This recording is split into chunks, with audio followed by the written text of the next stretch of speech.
मैं भीमराव अंबेडकर। आज से 133 साल पहले 14 अप्रैल को मेरा जन्म हुआ था। कुछ ही दिन बाद मेरा जन्मदिन आ रहा है। मैंने इस देश के लिए, यहाँ के दलित एवं पिछड़े समाज के लिए क्या किया, उसका मुझे जिक्र करने की जरूरत नहीं है, पर एक बात से मेरा दिल दुखता है और वो मुझे आज कहना है। आपको ये वादा करना है कि आने वाले 14 अप्रैल से पहले जो मैं आपको कहूं उसका आप खुद पता करें। आजकल इंटरनेट पर गूगल सर्च करने से सब मिलता है। मेरे बारे में तो इंटरनेट भरा पड़ा है, बस आपको अपने मोबाइल फोन में गूगल सर्च करना है। मेरा जन्मदिन आने से पहले मैं जो आपको बता रहा हूं उसकी हकीकत का खुद पता लगाएं। पहली बात, जब पूरे देश के सब बड़े लोग कांग्रेस पार्टी में होना अभिमान की बात मानते थे, तब भी मैं कांग्रेस पार्टी में नहीं रहा। दूसरी बात, मुझे आजाद भारत का पहला कानून मंत्री कांग्रेस में ना होते हुए भी इसलिए बनाया गया क्योंकि वो मेरी काबिलियत थी, क्योंकि उस टाइम देश का संविधान और दूसरे बहुत से कानून बन रहे थे। तीसरी बात, कानून मंत्री रहते हुए मुझे कांग्रेस के प्रधानमंत्री नेहरू और बाकी कांग्रेस के सभी लोगों ने हमेशा बेइज्जत किया, और इतना ज्यादा बेइज्जत किया कि आखिर में मुझे 1951 में इस्तीफा देना पड़ा। इस्तीफा देते समय मैंने इस्तीफा लेटर में सब डिटेल में लिखा कि मुझे कैसे कैसे बेइज्जत किया गया। उस लेटर के महत्वपूर्ण बिंदु ये हैं। पहला, मुझे कभी भी कोई महत्वपूर्ण पद कैबिनेट में जानबूझकर नहीं दिया गया और हमेशा साइडलाइन करके बेइज्जत महसूस कराया गया। दूसरा, नेहरू को दलितों की संरक्षण की बिल्कुल चिंता नहीं थी, बल्कि उसको मुसलमानों के संरक्षण में ज्यादा रुचि थी। तीसरा, नेहरू ने देश की विदेश नीति की वॉट लगा रखी थी। एक भी देश भारत के साथ नहीं खड़ा था, और कश्मीर के मुद्दे पर तो उसने और ज्यादा हालत खराब कर दी थी। चौथा, हिंदू कोड कानून भारत में समाज सुधार का एक बहुत बड़ा हथियार था और यह मेरे दिल के बहुत करीब था।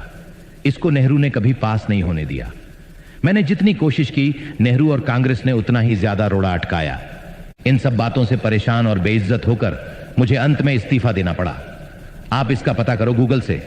मेरा ओरिजिनल इस्तीफा लेटर कांग्रेस काल में रिकॉर्ड से गायब करवा दिया गया, परंतु आज सोशल मीडिया और इंटरनेट का जमाना है तो कुछ भी छुपाया नहीं जा सकता, इसलिए मेरे इस्तीफा लेटर की कॉपी इंटरनेट पर मिल जाती है।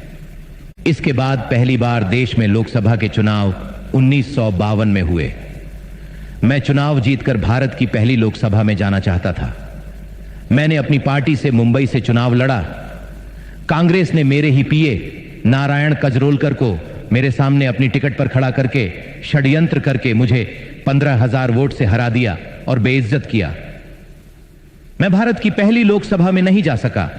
फिर दोबारा पहली लोकसभा में जाने का मौका 1954 में आया, जब महाराष्ट्र के भंडारा में उपचुनाव की घोषणा हुई। मैंने यह चुनाव लड़ा। यहां भी कांग्रेस ने मेरी ही बिरादरी के भाऊराव बोरकर को मेरे सामने खड़ा करके मुझे हराया और बेइज्जत किया।